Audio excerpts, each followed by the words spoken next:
Hello बच्चों, कैसे आप सभी? होप करते हैं कि सभी बहुत अच्छे होंगे और आप लोग के वाइवा की तैयारी काफ़ी अच्छे से चल रही होगी। डीएनए से रिलेटेड इस वीडियो में मैं आप लोगों को कुछ क्वेश्चंस, इंपॉर्टेंट क्वेश्चंस बताने वाली हूँ, जो कि एग्जामिनर आपसे पूछता ही पूछता है। चाहे आपने डीएनए का स्ट्रक्चर बनाया हो चार्ट पेपर पे या नहीं बनाया हो, उससे कोई फ़र्क नहीं पड़ता। डीएनए एक ऐसा टॉपिक है जिससे हर बच्चे से क्वेश्चन पूछा जा सकता है। ठीक है, अगर आपने कुछ बनाया है जो भी अपने चार्ट पेपर में, उससे रिलेटेड कुछ क्वेश्चंस आपसे एक्सटर्नल पूछता है और अगर आपको नहीं बनता है तो फिर वो उसके दिमाग में एक चीज़ फिट रहती है कि डीएनए से रिलेटेड जो क्वेश्चंस है वो पूछना ही पूछना है, तो वो फिर डीएनए उठाएगा और उससे क्वेश्चन पूछने लगेगा। तो कुछ बेसिक क्वेश्चंस है, कुछ क्वेश्चंस ऐसे हैं जो उसके मुंह पे रखा है और फटफट फटफट वो क्वेश्चन पूछेगा आपसे। तो उन क्वेश्चंस का जवाब आपको आना चाहिए और तब एक्सटर्नल को लगेगा चलो कोई बात नहीं, जो चार्ट पेपर में बनाया है वो भले ना आता हो लेकिन इस बच्चे को डीएनए से रिलेटेड आता है, मतलब बच्चा पढ़ने वाला है, तो वो मार्क्स देके निकल जाता है। ठीक है, चलो शुरू करते हैं। शुरू करने से पहले अगर चैनल पर नए हैं, मेरी वीडियो फर्स्ट टाइम देख रहे हैं और वीडियो अगर आप लोग को पसंद आती है, हेल्पफुल लगती है, आप लोगों को मेरा समझाना आपको समझ में आता है, तो वीडियो को लाइक जरूर कर दीजिएगा, दोस्तों के साथ शेयर कीजिएगा। चैनल पर नए हैं तो चैनल को सब्सक्राइब जरूर कर लीजिएगा। चलो शुरू करते हैं डीएनए से रिलेटेड क्वेश्चंस। तो सबसे फर्स्ट क्वेश्चन, डीएनए क्या है? तो डीएनए क्या है, आपको जवाब भी मैं आपको बताऊं कि कितना देना है। जब ज़्यादा बोलोगे, ज़्यादा समझाने की कोशिश करोगे तो उन्हीं में से शब्द पकड़ के एक्सटर्नल आपसे क्वेश्चन करेगा। आपको सिर्फ बताना है कि डीएनए जो है वो एक आनुवांशिक पदार्थ है। क्या है डीएनए? एक आनुवांशिक पदार्थ है। अब अगर वो पूछे कि भाई आनुवांशिक पदार्थ क्या होता है, मतलब एक शब्द है, इसका अर्थ क्या होता है? डीएनए आनुवांशिक पदार्थ है, मान लिया। आनुवांशिक पदार्थ का मतलब क्या होता है? आनुवांशिक पदार्थ आप सभी को पता है, इट मीन्स कि एक वंश से दूसरे वंश में जो मतलब जाता है, मतलब जैसा ऐसा कहा जाता है ना कि जब भाई अगर किसी बच्चे के पेरेंट का पता लगाना है तो उसका डीएनए टेस्ट करा लो। आप सीरियल, मूवीज वगैरह वगैरह में सब जगह देखे होंगे।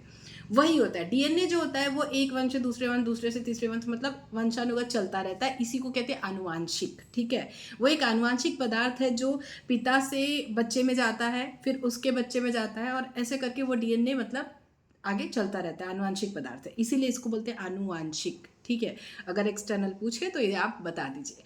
फिर नेक्स्ट हमारा क्वेश्चन है कि उसका पूरा नाम क्या होता है? डीएनए का पूरा नाम क्या होता है? तो D oxy ribose nucleic acid, मतलब न्यूक्लिक अम्ल। तो सिर्फ इतना बोलना है, इसके अलावा अगर आपने जो भी पूछा तो वो उससे फिर क्वेश्चन पिक करेगा तो नहीं। नेक्स्ट हमारा क्वेश्चन क्या है कि उसकी खोज किसने की थी? तो डीएनए की खोज हमारी सर्वप्रथम की थी फ्रेडरिक मिश्चर ने। किसने की थी डीएनए की खोज? फ्रेडरिक मिश्चर ने। नेक्स्ट हमारा क्या है, डीएनए की द्विकुंडलीय संरचना का पता किसने लगाया था? ये क्वेश्चन है जो पूछा जाता है भाई।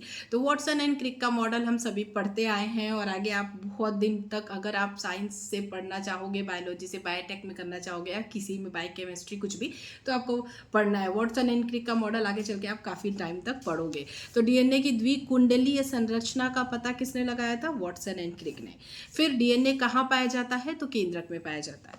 फिर केंद्रक के अतिरिक्त डीएनए कहाँ पाया जाता है? तो माइटोकॉन्ड्रिया में पाया जाता है। केंद्रक में पाया जाता है, आपने बोल दिया। अब भाई एक्सटर्नल पूछेगा उसके अलावा भी क्या कहीं पाया जाता है? तो जी हाँ, माइटोकॉन्ड्रिया में पाया जाता है। नेक्स्ट, डीएनए में कौन सी शर्करा पाई जाती है? तो डीएनए में डीऑक्सीराइबोज शर्करा पाई जाती है। क्या पाई जाती है? डीऑक्सीराइबोज शर्करा पाई जाती है। फिर डीएनए में पाए जाने वाले जो नाइट्रोजन क्षार हैं, क्षार के नाम क्या क्या है, मतलब उसमें जो नाइट्रोजन क्षार पाए जाते हैं उसके नाम क्या है? तो एडेनिन, ग्वानिन, साइटोसिन और थायमिन, हमारा मतलब ये चारों क्षार पाए जाते हैं उसमें, क्षारक। फिर डीएनए में नाइट्रोजन क्षार जो है वो किस बंध द्वारा जुड़ा होता है, मतलब वो जो दोनों किस बॉन्ड द्वारा जुड़े होते हैं? तो ए और टी जो है वो डबल बॉन्ड द्वारा, और जी और सी मतलब ग्वानिन और साइटोसिन जो है वो ट्रिपल बॉन्ड, हाँ ट्रिपल बॉन्ड के से जुड़े रहते हैं। मतलब एक जो है वो ए टी जो है वो डबल बॉन्ड और जी सी जो है वो ट्रिपल बॉन्ड से जुड़ा रहता है। इतना याद रखना बस, इसके अलावा कुछ नहीं, एक्स्ट्रा कुछ नहीं बोलना है। ठीक है, जितना आपका आंसर है उतना ही बोलो, नहीं तो उसमें से पिक करके क्वेश्चन पूछेगा, फिर वो हम बता नहीं पाएंगे क्योंकि वो काफ़ी डीपली फिर पूछेगा क्वेश्चन। नेक्स्ट, डीएनए खंड को किस एंजाइम के द्वारा काटा तथा किस एंजाइम के द्वारा जोड़ा जाता है? तो एंजाइम से रिलेटेड ये क्वेश्चन पूछा जा सकता है। तो काटने के लिए प्रतिबंधन एंडोन्यूक्लियस काटने के लिए, और जोड़ने के लिए उसको लाइगेज एंजाइम का प्रयोग किया जाता है। उन दोनों को जोड़ने के लिए किस एंजाइम का प्रयोग किया जाता है? लाइगेज से जोड़ा जाता है। और प्रतिबंधन एंडोन्यूक्लियस से काटा जा सकता है, मतलब काटा जाता है। तो ये आपको याद रखना है। तो ये डीएनए से रिलेटेड कुछ मोस्ट इंपॉर्टेंट क्वेश्चन और बेसिक क्वेश्चंस है जो आपको एक्सटर्नल पूछ सकता है। इसके अलावा मुझे ध्यान नहीं है कि मतलब और भी कुछ ऐसे क्वेश्चन हो सकते हैं कि फिर वो एकदम डीपली अगर कोई जाए तो वो वाली बात है। अदरवाइज इतना क्वेश्चन, मतलब इसमें से कुछ क्वेश्चन वो पिक करेगा और आपसे पूछेगा, आप आंसर दे देंगे, बस हो गया, फिर वो बोलेगा जाओ बच्चे। ऐसा ही होने वाला है। सो वीडियो पसंद आई होगी, हेल्पफुल लगी होगी तो वीडियो को लाइक कीजिएगा, शेयर कीजिएगा, चैनल पर नए हैं तो चैनल को सब्सक्राइब जरूर कर लीजिएगा। Thank you, thanks for watching, all the best for your exam. Thank you.